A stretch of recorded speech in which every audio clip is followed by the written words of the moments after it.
finally time to check out the latest Gohan release.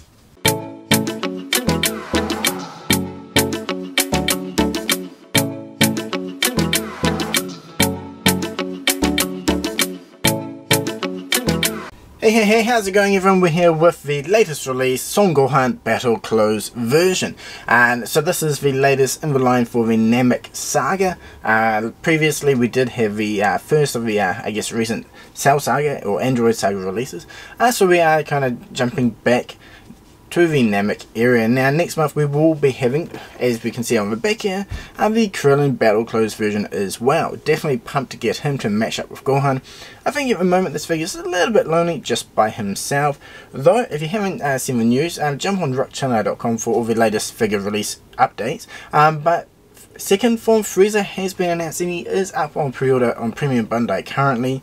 I believe he is available until early October, maybe October 10th. Don't quote me on that, but do jump onto the Premium Bandai website if you do want to get that pre-order in. Now this figure itself was a Premium Bandai release as well, and that is why we do have the Tamashii logo on there, the web logo. Now the box design itself is very similar to that of Cell. No longer we have a piece of colour card in the back. The actual box is painted, or I guess printed in colour, and then the instructions are also printed on the flap. So definitely I do recommend opening up on the right hand side because the flap on the left is really long.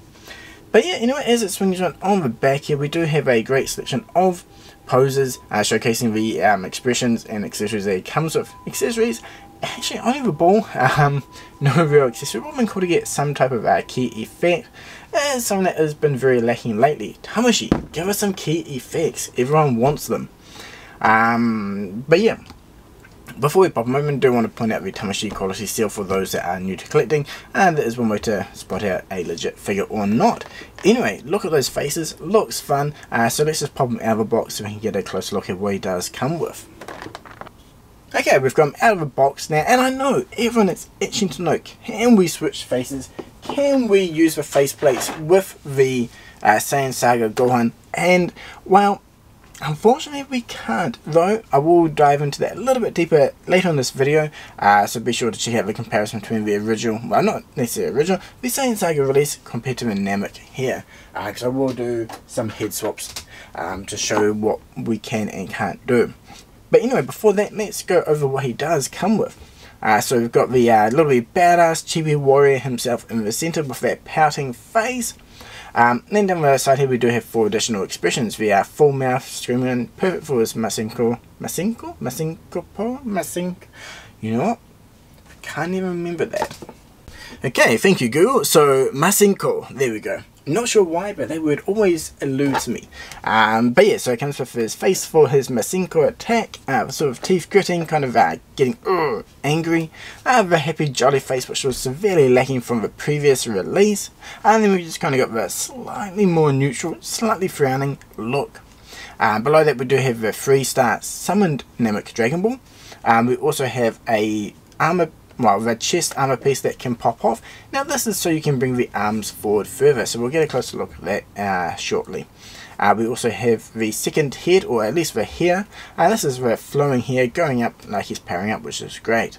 So we have 3 actual pairs of hands, so the finger spread, the flat palm ones, and the sort of martial arts grip. And then we've got an additional right hand there for him to grip onto his arm to do the pose for his attack, which is actually showcased on the box right here. That is really cool. Works pretty well actually.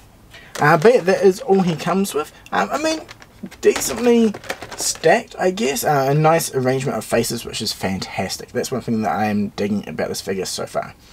But yeah, let's get him out and get a closer look at that finish.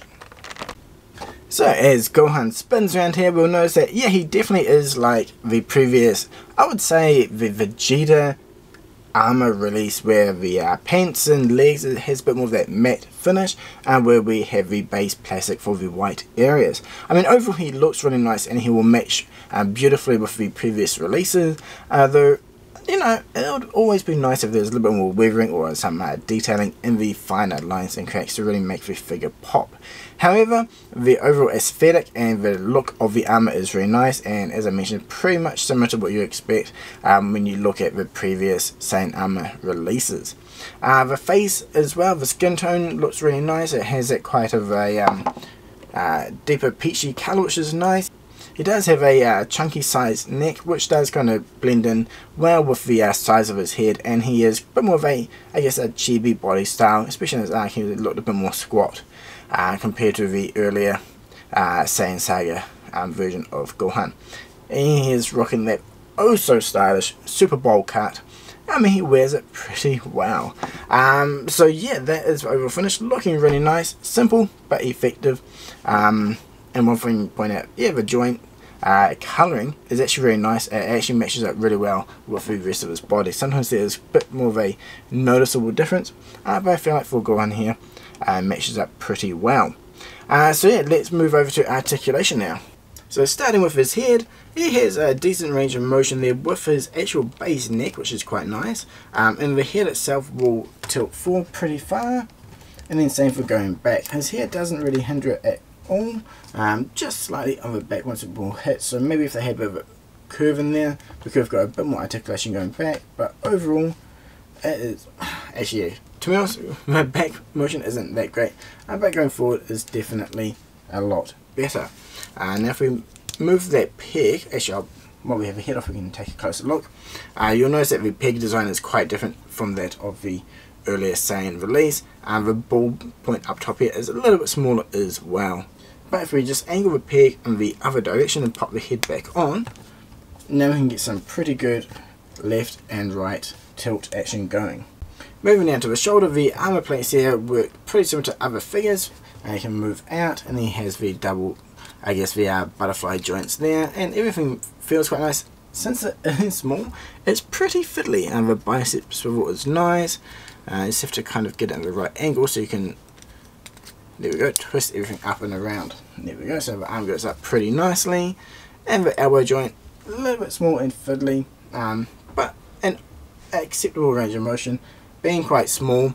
And then with the extra I guess flange part of his gloves, it does kind of hinder the motion a little bit when you go forward, but overall I think for this figure itself, for what you need to do with it, is pretty acceptable. The wrist pegs are really tiny, so that does hinder the motion a little bit sometimes, depending on which way you want to angle it. So as you can see on his gloves, it is on an angle, so if you face it around the other way, you will get a bit more motion there. So that's something to keep in mind when posing them. You just have to try and get each part facing in the direction which will give you the most, or give you the greatest range of motion. Now coming forward, you'll notice that the armor actually gets in the way there, and that is why we have the other piece. So this will pop off, then we can place on the new armor section, and then as you can see there's that gap there. So what that means, we can actually swivel the arm all the way around. Maybe a little bit hard to see, but it definitely helps quite a bit. Otherwise the arms are basically stuck out on this angle. So from that to this, definitely worthwhile switching that part around depending on the pose that you're going for. So moving over to his torso region, so we have a little bit of motion. Again, there's nothing huge there. If you can lift this up a little bit, you get forward slightly further, but on the back you will get that larger gap there. But going back is a little bit better. It's okay, nothing stellar there.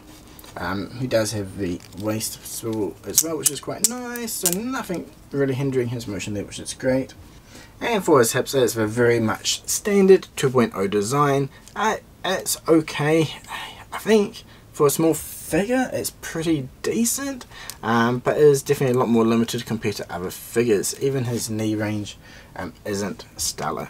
I mean, I feel like it's okay, but at least he can swivel his leg back without too much issue, going forward as well.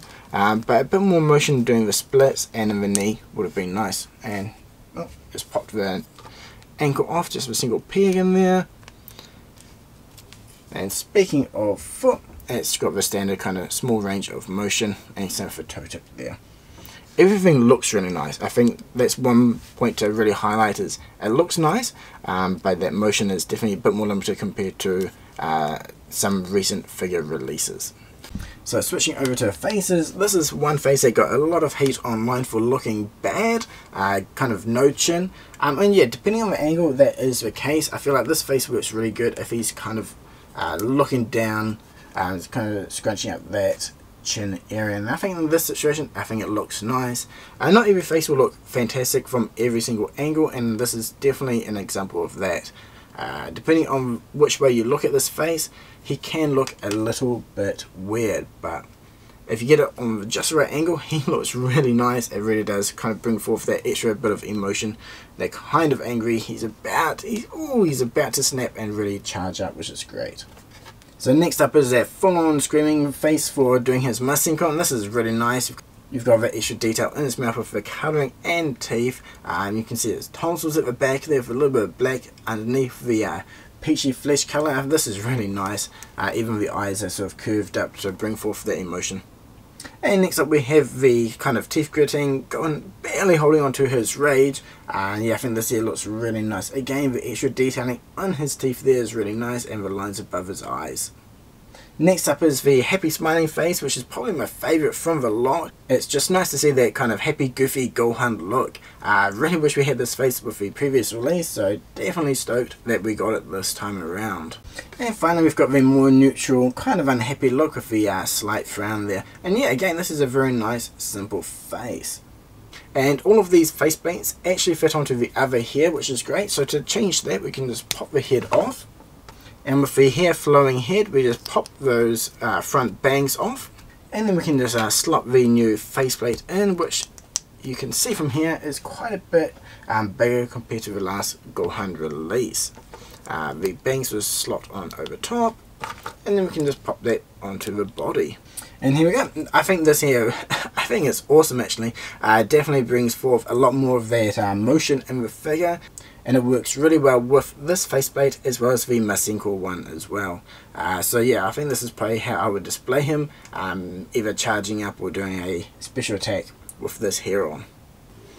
Okay, so I've got the Kid Era Gohan out here for a size comparison, and well, with these two swinging around, you can really see that these two are basically the same size. I mean, slightly different proportions in some areas. The new Gohan has slightly smaller feet, which does make him a little bit fiddly to pose, and the Kid Era Gohan has the extra joint in the middle there, which can make him look a little bit taller. Though the brand new Gohan does have a bigger head. I was quite surprised. I was really expecting them to go with the same head design so we can switch and change those parts around, and it's extremely disappointing that they didn't. If we have a closer look here, let's switch this off. The head itself, let's pop the bang off. So there goes the Kid Era Gohan, and then the brand new Battle Closed version. Now, the design is overall basically the same, very similar concepts, though the new head is a lot bigger, and along with that, their faceplate is huge in comparison. I mean, I'm not really sure which one I prefer in terms of styling. I mean, the original Namek Saga, Gohan did have quite a big head compared to his body, so I feel like the proportions on the Battle Closed one does look really nice, though I do wish we could have switched those heads around. Now, you may be wondering, hey, maybe we can just switch it and attach it to the pegs. Well, unfortunately we have one more small issue there. Let's pop the head off the new Gohan as well. So they have a redesigned peg system as well. Now, overall it's not too bad, but the new one does have a slightly smaller peg, which means you can't fit the old head on the new body, but you can place the new head on the old body, though you do need some type of blue tack there to hold it on. You can balance it, yeah, okay, he's balancing there just, and you know what, the head doesn't actually look too bad on the body. You may be able to do some customization by switching the peg around or making a whole new one, or if it's just a simple display, you can place some blue tack on the peg and then stick the head down, and that's what I did for a photo, so I'll put that up at the end of this video so you can check that out. So it is possible to put the new head on the old body in a kind of fiddly, cumbersome way. Unfortunately, the old head on the new body. Not quite, but if you change those pegs around you could probably get it kind of working, though this head does look a little bit weird on the body in terms of sizing. Okay, so I've got Gohan up here on the turntable spinning around with their badass flowing here with the screaming face and his hand doing his special attack. Though before we get a closer look at that, he also does come with the 3-star Summon Dragon Ball. Again, this is just like all the others, just with 3 stars, and yeah, looks really nice. Definitely looking forward to getting all of them together and hopefully placing with Porunga. Though he does come with his own special balls, I think it will be cool to take some photos with these actual ones from the figures though. So yeah, now as Gohan comes swinging around, you can get a closer look at him while we go over the pros and cons. Now pros, I think yeah, overall they've captured the look of the Namek Saga Gohan really well, and I'm digging him in the Saiyan armor. I mean, Saiyan armor figures are always badass. He comes with a great selection of expressions, loving the screaming face one here. Let's move around for one more look. A lot of emotion and detail coming through, especially when combined with the additional hair. The hands, I mean, it's pretty slim compared to some figures, but overall he comes with what he needs. He's got the clenched fist, the martial arts look, and ones for his special attack.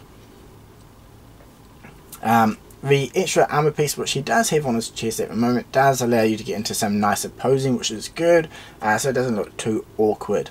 So yeah, overall pros, I think, yeah, solid figure in those areas. Now for the cons, the biggest one for me is that the faceplates are completely different to the Kid era Gohan. It is hugely disappointing because I wanted to put their happy face with the other figure and vice versa. Being able to mix and match is always a good thing to have. So it is disappointing that we can't do that. That is my biggest con with this figure. The other cons, the articulation is a little bit limited in the lower area. It's pretty similar to the Kid era, which we have here actually. I mean, I feel like the Kid era was slightly better with his knee and doing the splits, but they are pretty limited. I think that is one of the limitations with a smaller figure.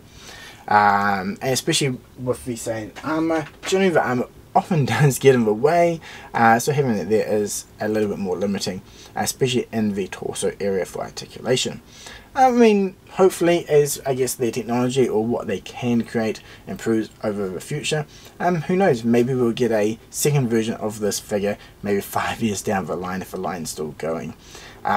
So yeah, that is my overall pros and cons. What do you think about this figure? Let me know in the comments below. Yeah, overall I think it's a solid, I don't know, for an arbitrary number, pulled out of nowhere, a nice 6 out of 10, maybe 6.5 out of 10. Doesn't blow me away, but it is still a fun little bit figure to add to your collection. I think he goes really well with a stand for these kind of more dynamic aerial poses. I think he will definitely be a lot more fun once we do have the matching Krillin, who is releasing next month. So if you do want to check out that review as well, please do like, subscribe and all that usual stuff there. It does help. So yeah, that is all for this review. I really do hope you enjoyed, and yeah, if you did, just drop a comment below, and if you have any other questions or anything you do want to see for this figure that I haven't actually covered in this video, anything I might have forgotten, please do let me know. I can always. Cheers!